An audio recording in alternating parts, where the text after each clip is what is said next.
ओम श्रीरामचंद्र परब्रह्मणे नमः।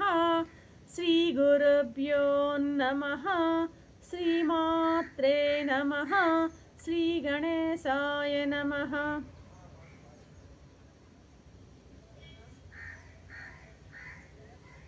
ప్రియాత్మ బంధువులారా, యోగ వాసిష్టం ఉత్పత్తి ప్రకరణము 173వ భాగం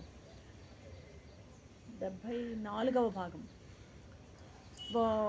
నిన్న మహర్షుల వారు రామచంద్రునితో బ్రహ్మతత్వాన్ని గురించి మనస్తత్వాన్ని గురించి చెప్తూ ఉన్నారు. చెప్తూ ఈ ఎపిసోడ్లో బంధం మోక్షం అనేటువంటి ఆ రెండు అంశాల గురించి రామచంద్రునికి ఉపదేశం చేయబోతూ ఉన్నారన్నమాట. ఏమంటున్నారు మహర్షి? రామా, ఈ సంసారానికి హేతువైంది ఏంటి అంటే, అసలు ఈ సంసారం ఏర్పడడానికి కారణం ఏంటి అంటే బంధం మోక్షం అనేవి ఈ సంసారానికి హేతువు అని అందరూ భావిస్తూ ఉంటారు. అయితే బంధము మోక్షము అనేటివి లేనే లేవు. ఆత్మ ఒక్కటే సత్యము అని చెప్పబోతున్నారు వశిష్ఠ మహర్షి.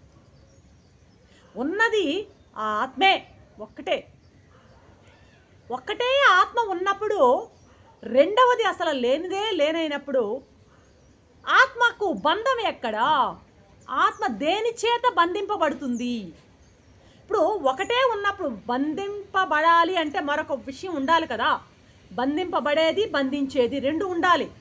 కానీ ఉన్నది ఆత్మే అయినప్పుడు రెండవది లేనప్పుడు దేనిని ఏది బంధిస్తోంది? దేని చేత ఏది బంధింపబడుతుంది? ఇప్పుడు అసలు బంధమే లేదు అన్నప్పుడు, బంధము మోక్షం రెండు పదాలు కదా. బంధమే లేదు అన్నప్పటికి మోక్షం సంగతి ఎక్కడా? మోక్షం అసలే లేనిది. ఇంకా చెప్పాలంటే జీవుడున్నాడు.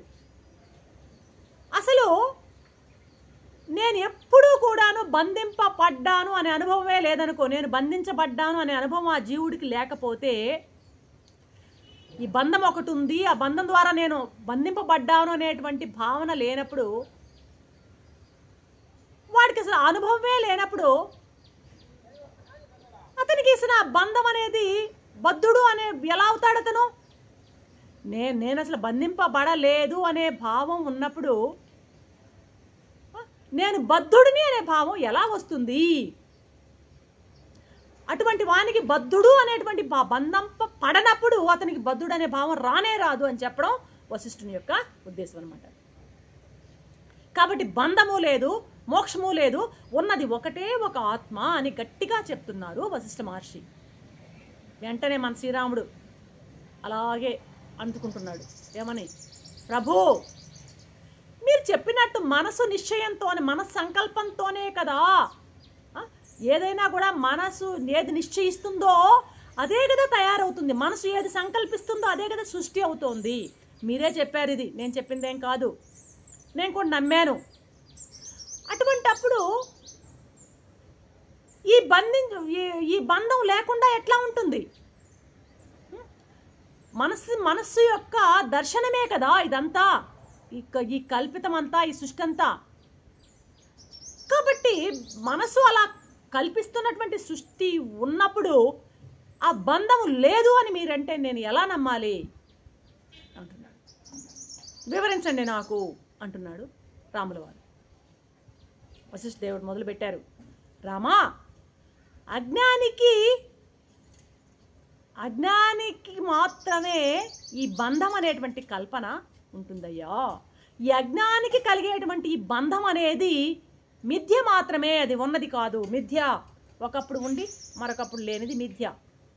ఈ అజ్ఞానికి మాత్రమే ఈ బంధం అనేటువంటి ఆ కాన్సెప్ట్ ఉంటుందయ్యా. ఈ అజ్ఞానికి కలిగేటువంటి ఈ బంధం కేవలం మిథ్య మాత్రమే. అలా విధంగా అజ్ఞానుల దృష్టిలో కలిగే మోక్షం కూడా మిథ్య మాత్రం. అజ్ఞానులకు అనుకునేటువంటి, భావించేటువంటి, వాళ్ళ యొక్క కల్పించుకునేటువంటి మిథ్యామాత్రమైనటువంటి ఈ మోక్షమైన బంధమైనా కూడా రెండు మిథ్యలేనయ్యాయి, లేనివే. అర్థమవుతుందా? వాస్తవానికి బంధము లేదు, మోక్షము లేదు. వాడు ఏం చేస్తాడు? తాడును చూసి ఉన్న పరమాత్మను చూసి ప్రపంచం అనుకుంటున్నాడు, తాడును చూసి పాము అనుకుంటున్నాడు. అయితే ఆ జ్ఞానం లేని స్థితిలో, మసక చీకటిలో, అజ్ఞాన స్థితిలో తాడుని పాము అనుకున్నాడు. అయితే ఆ జ్ఞానం పొందిన తర్వాత, తత్వం తెలిసిన తర్వాత వాడు ఏమని గ్రహిస్తాడు? ఆ తాడు తాడే, పాము కాదు అని గ్రహిస్తాడు. ఎప్పుడు? తత్వం తెలిసినాక, జ్ఞానం వచ్చినాక, లైట్ వేసుకున్నాక మాత్రమే మనకి తాడు తాడుగా కనపడుతుంది. మసక చీకటిలో మనకు తాడు పాముగానే కనపడుతూ ఉంటుంది.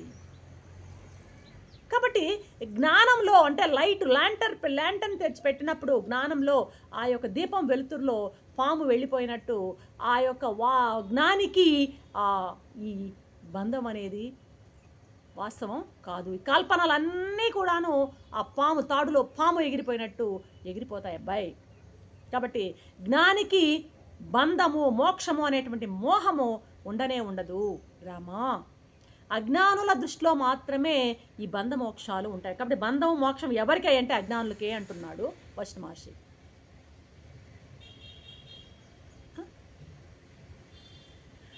అయితే ఇప్పుడు మనం ఒకవేళ లేదు బాబు, నేను చెప్పేటువంటి బోధన మీరు గ్రహించకుండా, లేదు మహర్షి బంధం ఉన్నది, మనం ఇందాకే చెప్పాడు కదా, మనం సృష్టించేదే కదా, బంధం లేకుండా ఏడిపోతుంది అన్నావు కదా, ఉంది బంధము ఉంది, మోక్షం ఉంది అని అన్నావు అనుకో, ఉపనిషత్తులు ఉన్నాయి, శాస్త్ర ప్రమాణం.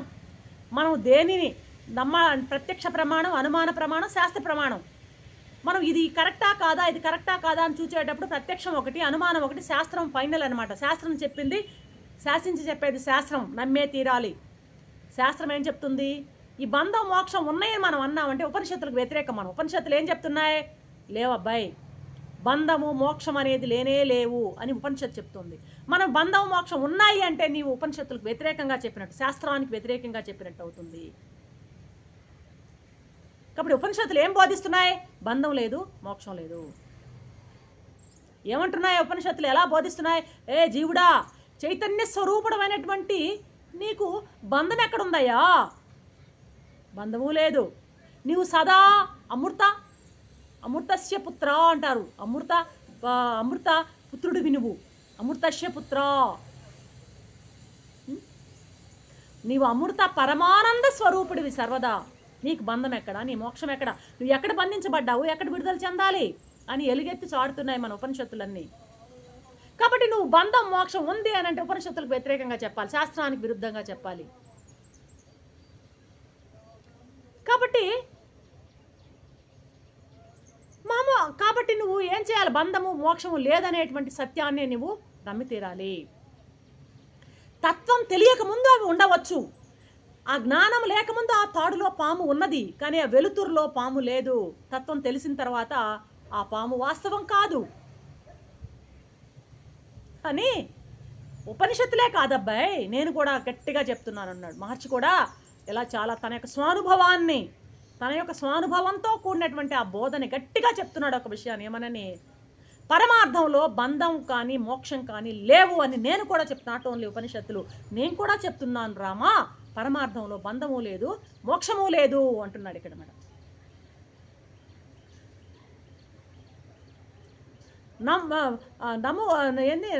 నముక్షుర్ నవై ముక్త, ముముక్షువు లేడు, ముముక్షు నవై ముక్త, ముక్తుడు లేడు, ముముక్షువు లేవు.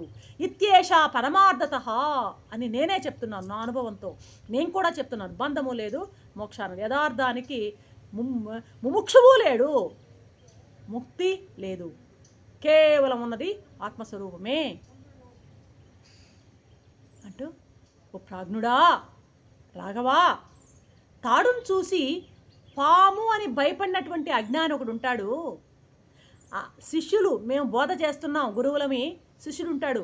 ఆ శిష్యుడు ఇంకా ఏంటంటే భ్రాంతిలో ఉన్నాడు. తాడును చూసి పాము అనుకుంటున్నాడు. ఈ పరమాత్మనే ప్రపంచంగా ఉంటే ప్రపంచాన్ని చూసి ప్రపంచం అనుకుంటున్నాడు పరమాత్మని. వాడు ఇంకా అజ్ఞానంలో ఉన్నాడు. అర్థమైందా? తాడును చూసి పాము అనుకునే స్థితిలో ఉండడం అంటే ఇంకా అజ్ఞాన స్థితిలో ఉన్నాడు. కాబట్టి అటువంటి అజ్ఞాన స్థితిలో ఉన్నటువంటి ఆ శిష్యునికి బోధించేదానికే నువ్వు కూడా ప్రస్తుతం ఆ స్థితిలోనే ఉన్నట్టుగా నాకు అనిపిస్తోంది.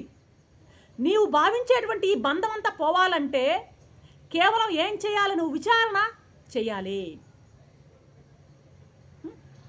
నేనెవరు, ఈ కనిపించే దృశ్యం ఏమిటి, నేనెవరు, ఈ ప్రపంచం ఏంటి, నాకు ఈ ప్రపంచానికి ఉన్న సంబంధం ఏంటి, నేను ఎక్కడి నుంచి వచ్చాను అన్నటువంటి విచారాన్నిగా నువ్వు చేసినట్లయితే నీకు వివేకం ఉదయిస్తుంది, నీకు ఆ జ్ఞానం బాగా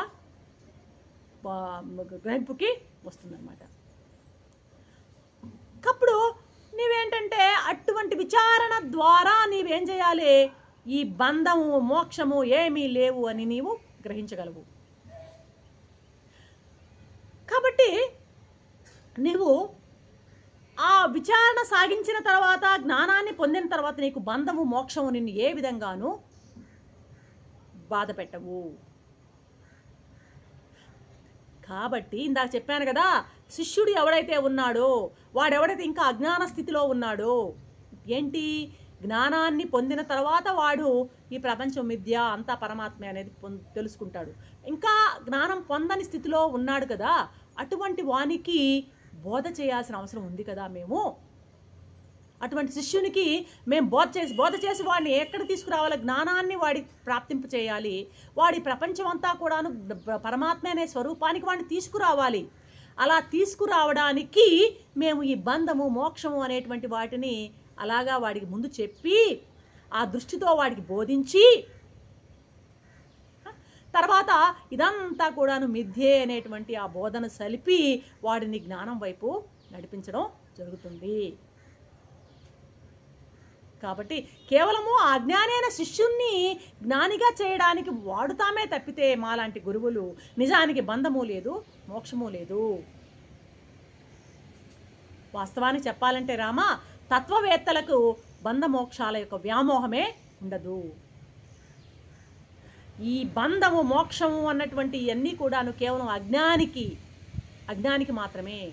జ్ఞానం మెల్లగా అభివృద్ధి చెందినట్లయితే, వాడి సూక్ష్మ బుద్ధితో గ్రహించినట్లయితే ఈ బంధ మోక్షాలన్నీ పటాపంచలైపోతాయి. కాబట్టి అజ్ఞానిని జ్ఞానిగా తీర్చిదిద్దడమే కదా మేము గురువుల్లా అయినటువంటి మా యొక్క ప్రయోజనము, మా యొక్క కర్తవ్యం. కాబట్టి మేము కల్పితమైనటువంటి వాటిని ముందు వాడికి చెప్పి అక్కడి నుంచి వాడిని అలా అలా అలా అలా వివేకాన్ని వాడిని ఉదయింపజేసి జ్ఞానాన్ని ప్రాప్తింపజేసి వాడిని జ్ఞానిగా తయారు చేసేటువంటి మార్గంలో దోహదమయ్యేటువంటి విషయాలు మాత్రమే ఈ బంధము మోక్షము అని చెప్తున్నాను అన్నమాట. కాబట్టి ఓ రామా, మామూలుగా ఈ మాయతో కూడినటువంటి పరమాత్మ మొట్టమొదట మాయతో ఉన్నటువంటి ఈ పరబ్రహ్మంలో మొత్తం మనసు ఏర్పడిందయ్యా. ఆ మనసు ఏం చేసింది, తన సృష్టితోనే బంధ మోక్షాలని ఏర్పరచుకుంది. ఆ బంధ మోక్ష ఈ సృష్టి క్రమంలో ఈ బంధ మోక్షాలు ఉన్నట్టుగా మనకి అర్థమవుతూ ఉన్నాయి. నిజానికి ఆ బంధం అనేది ఆ మనసు కల్పించినదే తప్పితే వాస్తవానికి బంధము లేదు, మోక్షము లేదు. అసలు నువ్వు బద్ధుడివే కావు. ఎవడు కూడా ఎవరిని బంధిస్తున్నారు, ప్రతివాడు నీవే కాదు రామా, ఎవడు బద్ధుడు కాదు. ఎవరు బంధించడం లేదు. అయితే ఎవరు బంధించినట్టు ఎట్లా అనిపిస్తుంది అంటే, తనను తానే బంధించుకుంటున్నాడు ఈ మనో కల్పనల ద్వారా. ఇది నాది, అది నాది, నా పెళ్ళాం, నా బిడ్డలు, నా ఆస్తి, నా పాస్తు, నా డబ్బు అంటూ వాటన్నిటితో ఒక్కొక్క దాన్ని ముడివేసుకుంటున్నది ఎవరికి వారే. తనకు తానే బంధించబడుతున్నాడు, కానీ బయట వాళ్ళు ఎవరు బంధించడం లేదు. మరొక పదార్థం ఎక్కడుంది బంధించడానికి? ఉన్నది ఒకటే, రెండవది ఉంటేనే కదా బంధించబడతావు. రెండవది లేనప్పుడు నువ్వు ఎవరి చేత బంధించబడుతున్నావు? మహర్షి ఇవన్నీ చూస్తున్నాం కదా, ప్రపంచంలో దుఃఖాలు సుఖాలు ఈ బంధాలన్నీ లేవంటారేంటి అంటున్నావేమో. ఎవరు అవి సృష్టిస్తుంది అంటే నీ ఆత్మ కాదు, మనస్సు సృష్టిస్తోంది. నీ మనస్సే నీకు బంధాన్ని సృష్టిస్తుంది. నీ మనస్సు ద్వారానే నువ్వు మోక్షాన్ని కూడా ఫీల్ అవ్వగలవు. కాబట్టి మనస్సు చేసేటువంటి కల్పనలు రామా ఇవన్నీ. అయ్యా నాకు కాదు, వేరొకరి వల్ల నాకు ఇబ్బంది వస్తుంది కదంటే, ఆ వేరొకరిది కూడా మనస్సే కదా, ఆ మనసు వల్లనే నీకు ఇబ్బంది వస్తుంది. నిన్ను బాధిస్తున్నది కూడా ఆ మనసు వల్ల. నీ మనసు వల్లనైనా నువ్వు బాధింపడతావు, వేరే మనసు వల్లనైనా నువ్వు బాధింపడతావు. మొత్తానికి బాధించేది మనస్సే, బాధించబడేది మనస్సే. బంధము మోక్షము అనేది కేవలం మనోకల్పితాలే కానీ సత్యాలు కాదు రామా అని కరాఖండిగా చెప్తున్నారు వశిష్ఠ మహాదేవుడు. రేపటి ఎపిసోడ్లో ఏం చెప్తారో విందాం. అంతవరకు సెలవు. సర్వం శ్రీరామచంద్ర చరణారవిందార్పణం. ఓం శాంతి శాంతి శాంతి.